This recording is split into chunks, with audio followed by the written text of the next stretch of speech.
छत्तीसगढ़ के आधुनिक इतिहास के अंतर्गत आज हम पढ़ने वाले हैं छत्तीसगढ़ में राष्ट्रीय आंदोलन के बारे में, जो 1920 से लेकर 1947 तक चलेगा, मतलब भारत के आज़ाद होने तक चलेगा। 1920 से 1947 तक जितने भी राष्ट्रीय आंदोलन, जितने भी राष्ट्रीय घटनाएं, जितने भी राष्ट्रीय जुलूस या जितने भी सत्याग्रह हुए हैं, उन सब के बारे में काफ़ी डिटेल में चर्चा करेंगे। बहुत ही अच्छे और ऐसे तथ्य बताऊँगा जो आपको बुक में आसानी से नहीं मिलेंगे दोस्तों, ठीक है, जैसे कि मेरा रिकॉर्ड पहले भी रहा है। और साथ ही साथ एक और बात आपको ये बताना चाहूँगा कि पिछले वीडियो में हमने 1920 तक के कालक्रम की घटना को पूरा कर लिया था। आज भी हम शुरुआत करेंगे 1920 से, जिसमें 1920 में होने वाली बहुत ही महत्वपूर्ण घटना या सत्याग्रह जिसे कहते हैं कंडेल नहर सत्याग्रह, उसको कवर करते हुए आज हम पढ़ेंगे छत्तीसगढ़ के अंतर्गत होने वाले तीनों मजदूर आंदोलन के बारे में, ठीक है। तो चलिए शुरू करते हैं आज का वीडियो। 1920 कंडेल नहर सत्याग्रह, ठीक है। अब एक चीज़ समझिए, छत्तीसगढ़ के अंतर्गत कोई भी सत्याग्रह होगा, कोई भी राष्ट्रीय आंदोलन होगा, कोई भी जुलूस होगा, कोई भी सभा होगी, तो उसके नेतृत्वकर्ता के बारे में बहुत ही महत्वपूर्ण प्रश्न बनता है एग्जाम में। तो नेतृत्वकर्ता अच्छा खासा हमको जोर लगाना है। एक और बात ध्यान में से सुनिए, नेतृत्वकर्ता तो ठीक है, कई बार प्रश्न नेतृत्वकर्ता के आने के साथ साथ जो उनके सहयोगी होते हैं वहाँ से भी प्रश्न पूछ लिया जाता है। मतलब निम्नलिखित घटना से या निम्नलिखित आंदोलन से कौन से व्यक्ति संबंधित है, तो उसमें नेतृत्वकर्ता, मुख्य नेतृत्वकर्ता का नाम नहीं होगा, उसमें उनके जो सहयोगी होंगे उनका भी नाम आपको ध्यान में रखना पड़ेगा। तो अल्टीमेटली पूरे छत्तीसगढ़ के आधुनिक इतिहास के अंतर्गत आपको बहुत सारे नाम से अवगत होना पड़ेगा, जिसके लिए मैं कोशिश करूंगा कि आपको अच्छे से अच्छे ट्रिक के माध्यम से याद करा पाऊँ दोस्तों, ठीक है। जैसे कंडेल नहर सत्याग्रह के नेतृत्वकर्ता के रूप में मैंने एक कोड बनाया है, 4 व्यक्ति का नाम आपको ध्यान में रखना है, ठीक है। कोड है सुन्ना छोटे नत्थू। क्या है कोड? सुन्ना छोटे नत्थू। अब हर एक शब्द से एक व्यक्तित्व निकल के आएंगे जो कंडेल नहर सत्याग्रह के नेतृत्वकर्ता के रूप में होंगे। सुन से सुंदरलाल शर्मा, पंडित सुंदरलाल शर्मा। ना से नारायणराव मेघावले। छोटे से बाबू छोटेलाल श्रीवास्तव और नत्थू से नत्थूजी जगताप। क्लियर है? तो ये 4 नाम कंडेल नहर सत्याग्रह के संबंध में आपको ध्यान में रखना दोस्तों। एक बार मैं फिर से कह रहा हूं, कोड क्या है? सुन्ना छोटे नत्थू। अब आपको डाउट नहीं आएगा, है कि नहीं। सुन से पंडित सुंदरलाल शर्मा, ना से नारायणराव मेघावले, छोटे से छोटेलाल श्रीवास्तव और नत्थू से नत्थूजी जगताप। क्लियर? तो ये 4 लोग कंडेल नहर सत्याग्रह के रूप में ध्यान में रखना है, नेतृत्वकर्ता के रूप में। अब एक चीज समझिए, ये जो पूरी घटना है कंडेल नहर सत्याग्रह कहाँ से शुरू हुई, इसकी पृष्ठभूमि क्या है और इस सत्याग्रह के होने के पीछे जो मुख्य कारण क्या था, वो मैं पूरा डिटेल में आपको बताने वाला हूँ। प्रश्न कैसे पूछता है वो भी बताने वाला हूँ, ध्यान से सुनिएगा, क्योंकि जनरली स्टूडेंट जो है मिस्टेक करते हैं इस टॉपिक के संबंध में। देखिएगा कैसे। सबसे पहले क्या हुआ, 1915 में रुद्री बांध का निर्माण हुआ पूरा, ठीक है। अब उस रुद्री बांध से धमतरी के जितने भी आसपास के गांव थे, जिसमें कंडेल ग्राम भी एक प्रमुख ग्राम है, उसमें क्या हुआ कि अंग्रेजों के द्वारा, सरकार के द्वारा पानी सप्लाई करने का सोचा गया। किसके माध्यम से? नहरों के माध्यम से, ठीक है। अब अंग्रेज ये चाहते थे कि इन नहरों के द्वारा जो पानी सप्लाई किया जा रहा है गांव-गांव में, उसके माध्यम से गांव वालों से 10 साल का अनुबंध किया जाए, ठीक है, उनसे कर वसूला जाए, ठीक है, जल कर वसूला जाए। लेकिन इस स्थिति में क्या हुआ, जब कंडेल ग्राम में पानी पहुंचाया गया नहर के माध्यम से, तो गांव वालों ने 10 साल का अनुबंध करने से इनकार कर दिया, क्योंकि राशि बहुत बड़ी थी और राशि चुका पाने में गांव वाले जो है वो असक्षम थे। तो उन्होंने अनुबंध करने से इनकार कर दिया, 10 साल का जो अनुबंध था इनकार कर दिया।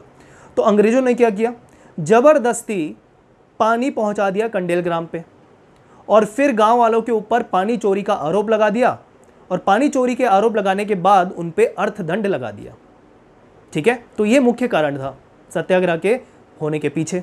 तो देखिएगा, सारी चीजें बोर्ड पे है, ध्यान से देखिए। पृष्ठभूमि, नहर के पानी कर के लिए अंग्रेजों द्वारा किसानों से 10 साल के अनुबंध की चाह थी। जैसे कि मैंने आपको बताया, पानी कर लेना चाह रहे थे, 10 साल का अनुबंध करना चाह रहे थे भाई, पूरा एग्रीमेंट 10 साल का, ठीक है। तो सक्षम थे गांव वाले, भाई इतने पैसे कहाँ से लाएंगे, सुनते जाइए, ठीक है। अब ग्रामीणों द्वारा अनुबंध ना करने पर बिना मांगे जल प्रवाहित कर दिया गया, ठीक है।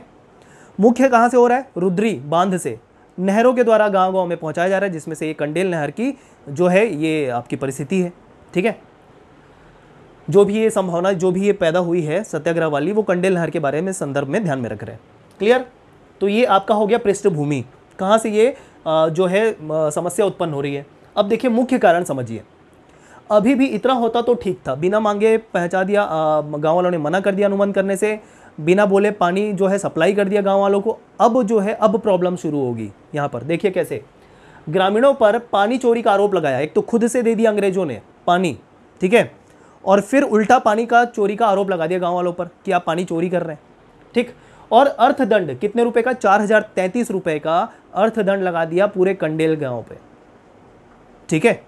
तो एक तरीके से समझिए ये जो 4033 है, आज का तो बहुत कम लगता है, लेकिन उस समय का 1920 का 4033 बहुत होता है। तो इतना भी पैसा गांव वाले चुकाने में सक्षम नहीं थे। चुकाए भी क्यों, जब उन्होंने पानी का इस्तेमाल किया ही नहीं है तो चुकाए क्यों, वो बात समझ में आई।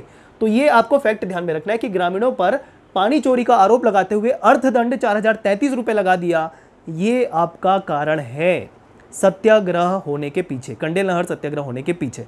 तो प्रश्न पूछ लिया गया था कि कंडेल नहर सत्याग्रह जो हुआ उसके पीछे मुख्य कारण क्या था, सिंचाई कर में वृद्धि, भूमि कर में वृद्धि, पानी चोरी पर अर्थदंड लगाना, या एक और कोई कारण दिया हुआ था। तो यहाँ पर आप पता कर लीजिए, सिंचाई कर होगा नहीं, ठीक है, भूमि कर तो होगा नहीं, सवाल ही पैदा नहीं होता। तो यहाँ पर क्या था, पानी चोरी के आरोप में गांव वालों पर अर्थदंड लगाना मुख्य कारण था कंडेल नहर सत्याग्रह का। क्लियर है, सिंचाई कर वगैरह कोई बात नहीं थी। यहाँ पर भी अनुबंध करने से मना कर दिया गांव वालों ने, कर नहीं देने के लिए बोल दिया, तो भी वो कारण नहीं था। कारण था पानी चोरी का आरोप लगाकर अर्थदंड लगाना। क्लियर है, तो ये आपका कारण ध्यान में रखिएगा, ये आंसर होगा आपका अगर पूछा जाए कारण, मुख्य कारण के रूप। दूसरा देखिए, अर्थदंड की वसूली हेतु, देखिए अभी भी जो है सत्याग्रह चालू नहीं हुआ है, तैयार हो रहा है, मुख्य कारण यही है। लेकिन एक और जो हुआ क्या कि अर्थदंड 4033 तो लगा गांव वालों पर, लेकिन गांव वालों ने देने से इनकार कर दिया। क्यों देंगे जब उन्होंने ऐसा पानी का उपयोग किया ही नहीं है। तो क्या किया अंग्रेज ने, अर्थदंड ना मिलने की स्थिति में गांव वालों के मवेशियों को क्या कर लिया, कुर्क कर लिया, ठीक है, और उनकी नीलामी की योजना बनाई गई शासन के द्वारा। उनको धमतरी के आसपास के सारे गांव लेके गए मवेशियों को, और वहां पर नीलामी की गई। अच्छी बात यह रही कि किसी भी व्यक्तियों के द्वारा ये नीलाम किए गए मवेशी जो है नहीं खरीदे गए, और यहीं पर से वहाँ की असफलता, शासन की असफलता शुरू होती है, ठीक। तो अर्थदंड की वसूली हेतु ग्रामीणों के मवेशियों की नीलामी की गई अंग्रेज शासन द्वारा। अब सर्वप्रथम क्या किया, इसका विरोध किसने किया, तो बाबू छोटेलाल, जैसे कि मैंने बताया था, छोटे से छोटेलाल श्रीवास्तव और लालजी श्रीवास्तव जो उनके भाई थे, ठीक है, उनके द्वारा पहला विरोध किया गया सबसे पहले। और इनको जब विरोध किए तो इनको गिरफ्तार कर लिया गया। फिर आए कौन सपोर्ट में, पंडित सुंदरलाल शर्मा, नथुजी जगताप और नारायणराव मेघावले। क्लियर।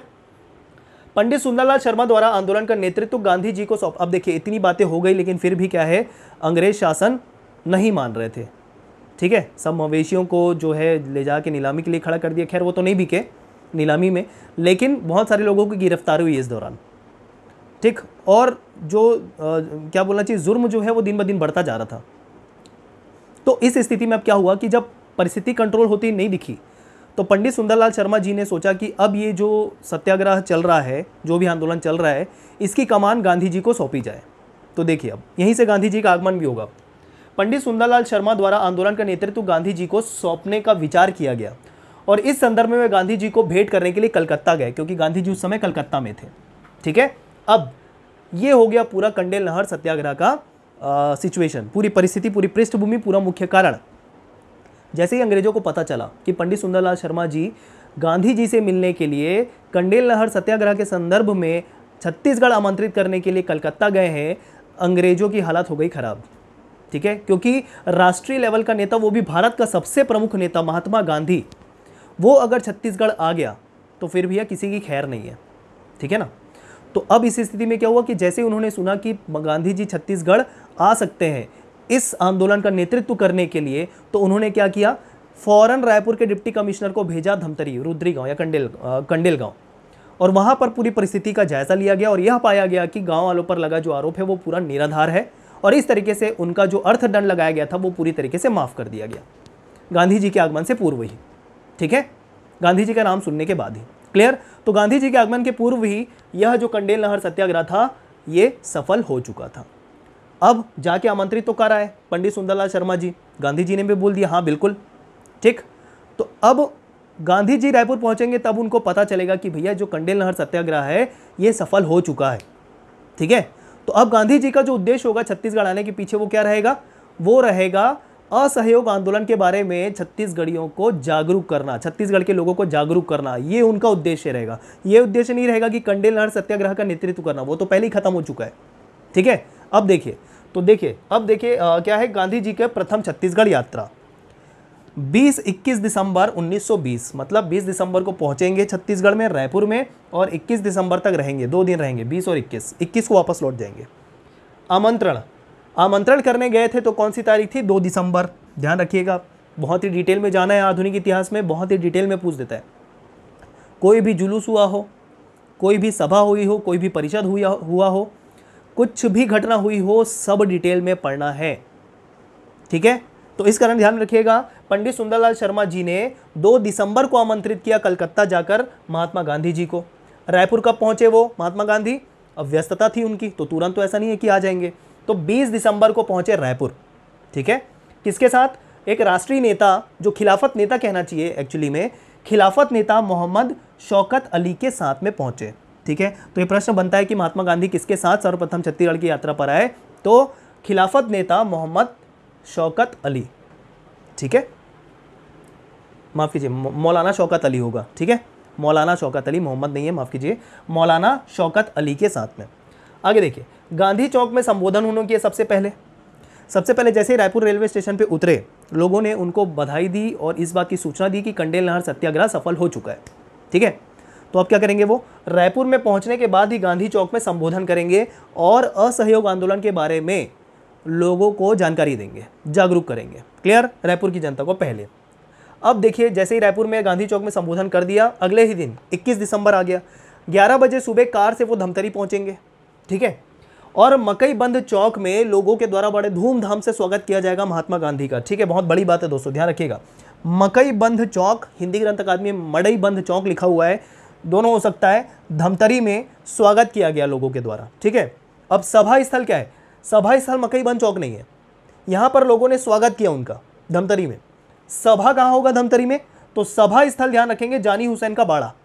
जानी हुसैन का बाड़ा, एक व्यक्ति थे जानी हुसैन, उनका बाड़ा, वहां पर सभा का आयोजन हुआ, जहां पर वो संबोधन करने वाले धमतरी में।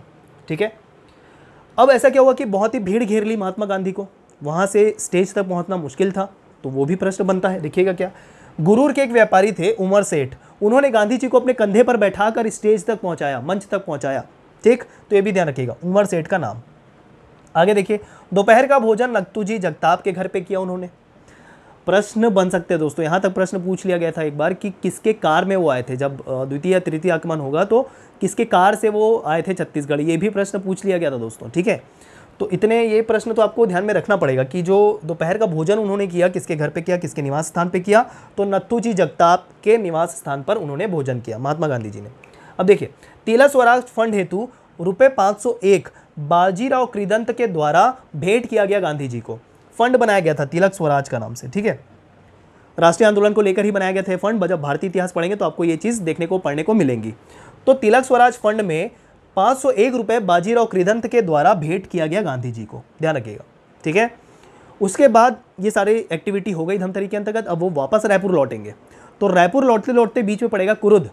कुरुद में भी जन संबोधन करेंगे महात्मा गांधी जी, रुक कर थोड़ी देर। ठीक है, अब देखिए, रायपुर पहुंच गए। रायपुर पहुंचने के बाद ब्राह्मणपारा में आनंद समाज वाचनालय के समीप वो महिलाओं को संबोधित करेंगे और असहयोग आंदोलन के बारे में बताएंगे, जानकारी देंगे, जागृत करेंगे और असहयोग आंदोलन में भाग लेने के लिए प्रेरित करेंगे। ठीक, तो देखिए, महिलाओं द्वारा 2000 रुपये, बहुत ही महत्वपूर्ण है, महिलाओं द्वारा 2000 रुपये के गहने गांधी जी को भेंट किए गए, नगद नहीं दिए, ध्यान रखिएगा, 2000 रुपये के गहने। ठीक है, चांदी सोने के जो भी गहने रहे होंगे महिलाओं के द्वारा एकत्र कर कर 2000 रुपये की वैल्यू के जो गहने थे वो गांधी जी को भेंट किए गए। ठीक है, किसमें? वही तिलक स्वराज फंड के लिए, ये ध्यान रखेंगे। क्लियर है? तो इतनी बातें आप ध्यान रखेंगे दोस्तों। तो देखिए, गांधी जी का आने का उद्देश्य क्या था? पहले वो कंडेल नहर सत्याग्रह को सोच कर आने वाले थे, क्योंकि पंडित सुंदरलाल शर्मा जी ने उन्हें आमंत्रित किया इस हेतु। बाद में फिर यहाँ पर आके उनका उद्देश्य क्या हो गया? असहयोग आंदोलन के बारे में छत्तीसगढ़ के निवासियों को जागृत करना, उनके बारे में प्रेरणा देना, भाग लेने के लिए प्रेरित करना, ये हो गया। तो ध्यान रखिएगा प्रश्न किस तरीके से पूछा जा रहा है। क्लियर है? तो ये है पूरा घटना, कंडेल नहर सत्याग्रह से शुरू करते हुए गांधी जी के प्रथम छत्तीसगढ़ यात्रा तक पूरा लिंक है एक दूसरे से। क्लियर? तो इस संबंध में पूरी बातें मैंने आपको क्लियर कर दी पूरे फैक्ट के साथ। ठीक, चलिए अब 1920 में ही एक और बहुत ही महत्वपूर्ण घटना होगी छत्तीसगढ़ के एक हिस्से से, जिसका नाम है राजनांदगांव, एक रियासत। ठीक है, तो देखिए छत्तीसगढ़ में मजदूर आंदोलन राजनांदगांव में होने वाला है, और राजनांदगांव को उस समय छत्तीसगढ़ का पेरिस कहा जाता था उसकी सौंदर्यता के कारण। ठीक है, काफ़ी खूबसूरत था राजनांदगांव उस समय, ऐसा बोला जाता है रियासत के समय, और उसी वजह से उसे उस समय छत्तीसगढ़ का पेरिस कहा जाता था। बहुत ही महत्वपूर्ण है, प्रश्न बन सकता है दोस्तों। ठीक, अब एक चीज़ सुनिए, 3 मजदूर आंदोलन होंगे, जिसमें से पहला मजदूर आंदोलन 1920 में होगा, फिर 1924 में होगा, फिर 1937 में होगा। लेकिन एक साथ मैं तीनों मजदूर आंदोलन को कवर कर रहा हूँ।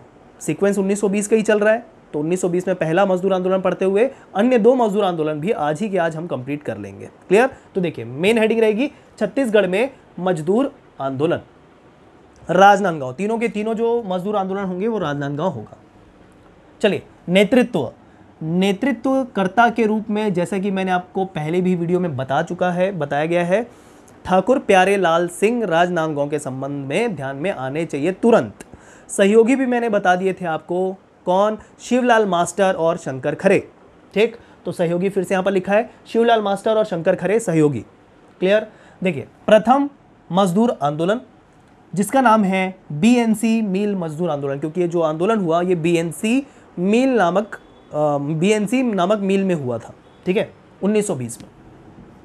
चलिए, वैसे तो बीएनसी मील जो है उसकी भी एक पृष्ठभूमि है, उसका भी एक इतिहास है कि कब इसकी स्थापना हुई, पहले क्या नाम था। पहले बीएनसी नाम नहीं था, पहले कुछ और नाम था उसका। बीएनसी का फुल फॉर्म क्या है? बंगाल नागपुर कॉटन मिल।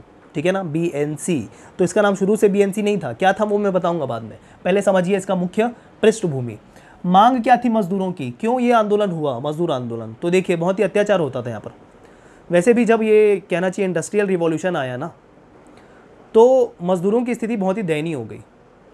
हर कोई कारखानों पर, इंडस्ट्री पे ध्यान तो देने लगा, जितने भी इंडस्ट्रियलिस्ट थे। ठीक है, लेकिन उस केस में मजदूरों का बहुत ही शोषण होता था। एक तो उनके कार्य का समय भी बहुत ही ज़्यादा होता था, और बदले में उनको जो वेतन भत्ता दिया जाता था वो भी काफ़ी कम होता था। ठीक है, तो इस स्थिति में छत्तीसगढ़ में भी जो ये पहला बोलना चाहिए उद्योग स्थापित हुआ बीएनसी, ठीक है, जिसका नाम पहले सीपी मिल था, उसमें भी यही स्थिति थी, कोई नई बात तो है नहीं। तो इन सब दयनीय स्थिति के चलते एक मजदूर से मिले ठाकुर प्यारे लाल सिंह एक दिन, और उन्होंने पूरी स्थिति का जायज़ा बताया कि भैया सुबह 5 बजे से फैक्ट्री चालू हो जाती है और शाम के 6 बजे तक कंटिन्यू काम करना होता है। मतलब देखिए 12 घंटे से ज़्यादा, 13 घंटा का समय, और 2 आना प्रतिदिन के हिसाब से पे किया जाता था मजदूर को। सोचिए 2 आना प्रतिदिन, और जो महिलाएं मजदूर होती थी उनको 1.5 आना प्रतिदिन, कितना कम था सोचिए आप। 4 आने मतलब 25 पैसा, 8 आना मतलब 50 पैसा, 16 आना मतलब 1 रुपये। देख लीजिए आप कितना होता है वो, समझ रहे हैं?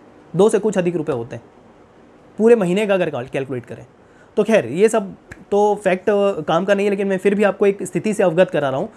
तो फिर यहाँ पर से ये हुआ कि अब मजदूरों के लिए कुछ किया जाए, ये सोचा ठाकुर प्यारे लाल सिंह ने। वैसे भी बैरिस्टर थे, वकालत करके आए थे, ठीक है ना।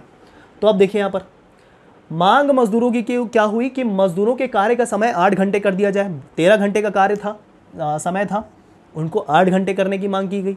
ठीक है, कारण के तौर पे भी इसको बोल सकते हैं, कारण हो या मांग हो। मांग मतलब ये करना है, तो कारण भी तो यही हुआ इस आंदोलन के पीछे कि ये कारण था कि मजदूरों के जो कार्य करने का समय था वो अधिक था। दूसरा, बहुत ही ज़्यादा अनियमितता थी। ठीक है, वेतन भत्ते को लेकर, उनके रवैये को लेकर, मालिकों के रवैये को लेकर। तो इस प्रकार की अनियमितता तो जो थी, इरेगुलरिटी जो थी, उसको भी दूर करने की मांग की गई। साथ ही साथ वेतन में वृद्धि की भी मांग की गई। ये मांग थी मजदूरों की मुख्य रूप से इस आंदोलन के पीछे। ठीक है, विशेष देखिए अब इस संबंध में बातें। 36 दिनों तक चला ये आंदोलन। हिंदी ग्रंथ अकादमी रामकुमार बिहार की उसमें 37 दिन दिया है। तो अब मैं इसमें ये कहूँगा, आपको ये एडवाइस करूँगा कि अपनी बोलना चाहिए बुद्धिमत्ता के अनुसार आंसर का चयन करें दोस्तों। अगर 36 और 37 दोनों दे दिया जाए तो फिर ये विलोपित वाली स्थिति हो जाती है। अगर 36 है तो 36 मान लीजिए, 36 नहीं दिया तो 37 मान लीजिए, मैं इतना ही कहूँगा। ठीक है, क्योंकि बहुत सारे सोर्स में तो 36 ही है, लेकिन रामकुमार बिहार की बुक जब आप देखेंगे तो 37 दिन उसमें दिखाई देगा। ठीक, अब 37 दिन या 36 दिन चलने वाला भारत का ये पहला सबसे लंबा मजदूर आंदोलन था दोस्तों। तो यहाँ पर लिखा हुआ है भारत का पहला ऐसा हड़ताल था, ऐसा मजदूर हड़ताल था जो इतने लंबे समय तक चला। ठीक, और इस तरीके से इतना लंबे चलने वाला जो मजदूर आंदोलन था ना ये, तो ये राजनांदगांव का जो पूरा ध्यान है की तरफ ध्यान है पूरे भारत का पड़ा, पूरे भारत का ध्यान आकर्षित किया राजनांदगांव ने, ठाकुर प्यारेलाल सिंह ने, ये इस मजदूर आंदोलन ने। क्लियर। राष्ट्रीय नेता वीवी गिरी का साथ मिला इसमें, ठीक है, क्योंकि उसी समय वो राजनांदगांव आए और इनका साथ मिला इस आंदोलन को। मजदूरों की मांग स्वीकार की गई, लेकिन क्या हुआ कि जो नेतृत्व करता थे कौन, ठाकुर प्यारेलाल सिंह, उनको राजनांदगांव रियासत से निष्कासित कर दिया गया। मांग तो माननी पड़ी क्योंकि राष्ट्रीय नेता का समर्थन था और बहुत सारी परिस्थितियां थी, तो मांग तो मानना ही पड़ा मजदूरों का, अदरवाइज काम चलता ही नहीं। लेकिन उस स्थिति में जो प्रशासन का खुन्नस था, ठीक है, वो किन्हें उठाना पड़ा, ठाकुर प्यारेलाल सिंह को, और उनको राजनांदगांव रियासत से निष्कासित कर दिया गया। ठीक है, तो ये था पूरा कारण और पूरा विशेष बातें प्रथम मजदूर आंदोलन के बारे में। अब देखिए, मैं पहले जो मिल बताया था आपको, बीएनसी मिल, उसकी पृष्ठभूमि के बारे में, मतलब उसके इतिहास के बारे में बताऊंगा। सर्वप्रथम मिल की स्थापना जो है सीपी मिल्स के नाम से हुई थी 1890 में। ठीक है, सीपी मिल्स के नाम से, जैसे मैंने आपको बताया 1890 में। प्रोडक्शन जो है इसका, उत्पादन जो है 1894 में शुरुआत हुई। मैकविथ ब्रदर्स ने, ठीक है, मुंबई के, या बोलना चाहिए जो इंग्लैंड से आए थे, मुंबई में रह रहे थे व्यापारी, जिनका नाम था मैकविथ, या दो भाई थे, तो नाम था इनका मैकविथ ब्रदर्स। उनके द्वारा शुरुआत की गई इस मिल की, सीपी मिल की, किसकी मदद से, उस समय राजनांदगांव के रियासत के राजा थे बलराम दास, उनकी मदद से। ठीक है, और संचालन कमेटी के अध्यक्ष भी थे ये, यही सीपी मिल के संचालन कमेटी के अध्यक्ष थे कौन, राजा बलराम दास, राजनांदगांव रियासत के राजा। क्लियर है इतनी बातें। लेकिन हुआ क्या, जिस उद्देश्य को लेकर ये कंपनी स्थापित हुई थी वो उद्देश्य को पूरा नहीं कर सकी और उत्पादन जो है बंद हो गया, या पूरी बोलना चाहिए कंपनी बंद हो गई 1897 में। ठीक है, और फिर इस 1897 में कलकत्ता की एक कंपनी जिसका नाम था शॉवलिश, इसने फिर से खरीद लिया। और जब सीपी मिल को इस कंपनी ने खरीदा, जो कलकत्ता की कंपनी थी, फिर नाम भी परिवर्तित कर दिया, क्या, बीएनसी मिल कर दिया, सीपी मिल से, मतलब बंगाल नागपुर कॉटन मिल कर दिया। और फिर उसके बाद से ये कंपनी चलती रही। क्लियर है, तो ये पृष्ठभूमि थी बीएनसी मिल की। क्लियर, अतिरिक्त बातें मैं आपको बता रहा हूँ। चलिए, दूसरा मजदूर अच्छा, ये आंदोलन तो अच्छा खासा सक्सेस हो गया, मजदूरों की सारी बातें मान ली गई। अब यहाँ पर से देखिए, दूसरा मजदूर आंदोलन शुरू होने वाला है। ठीक है, 1924 में होगा ये। क्लियर, ईयर भी ध्यान में रखना है। कारण क्या था, दमनकारी नीतियों के विरुद्ध, जो भी प्रशासन की या जो बोलना चाहिए मिल मालिकों की दमनकारी नीति थी, उसके विरुद्ध यह मजदूर आंदोलन हुआ। फिर से वहीं पर, कहाँ पर, बीएनसी मिल में, फिर से राजनांदगांव में। ठीक, थोड़ी समय बाद फिर से इरेगुलरिटी आ गई यहाँ पर। विशेष हुआ क्या, देखिए यहाँ पर जाति भोज चल रहा था एक जगह, वहाँ पर अंग्रेजों के एक सिपाही के द्वारा खाना जो बर्तन है उस पर पैर मार दिया गया, ठोकर मार दिया गया। और इस स्थिति को देखते हुए एक जो मजदूर था, उसने एक भ्रष्ट बाबू जिसका नाम था गंगाधर राव, उसको एक थप्पड़ जड़ दिया। ठीक है, और इस स्थिति में पुलिस को फिर बहाना मिल गया मजदूरों पर आक्रमण करने का, और पुलिस द्वारा बहुत सारे मजदूर, मतलब तकरीबन 13 मजदूर जो है वो हिरासत में ले लिए गए। और स्थिति नियंत्रण में ना होता देखकर ब्रिटिश पुलिस के द्वारा गोलियां चलाई गई, जिसमें से एक मजदूर की मौत हो गई और 12 मजदूर घायल हो गए। क्लियर, तो ये घटना थी द्वितीय मजदूर आंदोलन की, और इसमें फिर से ठाकुर प्यारेलाल सिंह जी का इन्वॉल्वमेंट था। तो फिर से क्या कर दिए गए, वो निष्कासित कर दिए गए दोबारा से। क्लियर है, तो ये पूरी स्थिति थी। तो यही सारी चीज़ें लिखी विशेष बात में कि जाति भोज में एक सिपाही द्वारा खाने के बर्तन को लात मारा गया, जिससे एक मजदूर बाबू गंगाधर राव को थप्पड़ मार दिया गया एक मजदूर के द्वारा, और पुलिस द्वारा गोली चलाए जाने पर एक मजदूर की मौत और 12 मजदूर घायल। ठीक है, ये पूरी स्थिति थी द्वितीय मजदूर आंदोलन के बारे में। तो एक तरीके से कहना चाहिए इसमें कोई निष्कर्ष नहीं निकला, या एक तरीके से ये मजदूर आंदोलन सफल नहीं रहा इसमें। ठीक है, अल्टीमेटली यहाँ पर जो चल रही थी स्थिति वैसे ही चलती रही। ठीक, रिजल्ट कोई हासिल नहीं हो पाया। चलिए, तीसरा मजदूर आंदोलन जो होगा 1937 में, 1920, फिर 1924, फिर 1937। ठीक, अब इसका कारण क्या था, तो लिखा हुआ है मजदूरों के, देखिए अभी कौन निष्कासित चल रहे हैं, ठाकुर प्यारेलाल सिंह निष्कासित चल रहे हैं। तो इस स्थिति का फ़ायदा उठाते हुए जो मिल के मालिक हैं और अंग्रेजी प्रशासन है, उन्होंने फिर से मजदूरों पर अत्याचार चालू कर दिया। ठीक है, परिस्थिति का फ़ायदा उठाते हुए, और मजदूरों के वेतन में 10% की कटौती कर दी, 10% की कटौती कर दी। तो इस 10% के वेतन में कटौती को लेकर मजदूरों द्वारा फिर से तीसरी बार राजनांदगांव में ही आंदोलन कर दिया गया 1937 में। ठीक, अब देखिए यहाँ पर क्या होगा, ठाकुर प्यारेलाल सिंह रायपुर में तो हैं, लेकिन फिर से इन्वॉल्वमेंट अपना शो करेंगे कहाँ पर निष्कासित चल रहे हैं अभी राजनांदगांव रियासत से, लेकिन राजनांदगांव के रेलवे स्टेशन के विश्राम गृह में रहकर इस आंदोलन का नेतृत्व कर रहे हैं, तीसरे मजदूर आंदोलन का नेतृत्व कर रहे हैं, ध्यान रखिएगा, ठीक है। रेलवे स्टेशन किसी रियासत के अंतर्गत नहीं मानी जाती थी, वो केंद्रीय प्रशासन का हिस्सा थी रेलवे, ठीक। तो रेलवे स्टेशन के विश्राम गृह में रहकर तृतीय मजदूर आंदोलन का नेतृत्व कर रहे थे वो, या दिशा निर्देश दे रहे थे, क्लियर। तो वही लिखा हुआ है, ठाकुर साहब द्वारा रेलवे स्टेशन से हड़ताल का संचालन किया गया। हुआ क्या, अब यहाँ पर फिर से बहुत सारे प्रस्ताव भेजे गए ठाकुर प्यारेलाल सिंह के द्वारा मिल मजदूर अधिकारियों को, तो वो प्रस्ताव एक तरीके से मान लिया गया, लेकिन इसमें बहुत सारा नुकसान भी हुआ। तकरीबन 4 लाख रुपए मजदूरों को नहीं दिया गया, उनका नुकसान हो गया और कई दिनों तक ये फैक्ट्री बंद रही। तो इस तरीके से बेरोजगार भी हो गए बहुत सारे मजदूर, जिसके कारण वही मैं कहा 4 लाख रुपए का नुकसान हुआ मजदूरों को, उनके वेतन के रूप में नहीं मिल पाया, ठीक।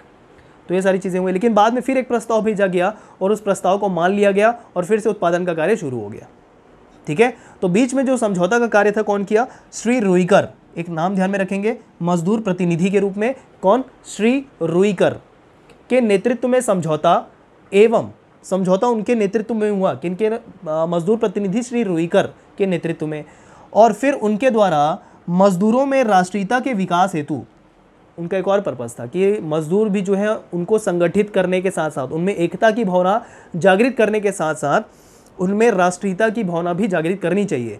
तो इस उद्देश्य से श्री रुईकर के द्वारा ही राष्ट्रीयता के विकास हेतु 1 अगस्त 1938 को नांदगांव स्टेट कांग्रेस की स्थापना की गई। बहुत ही महत्वपूर्ण दोस्तों, बहुत ही ज़्यादा ऐसे ही प्रश्न उठाते हैं एग्जाम में, ठीक है।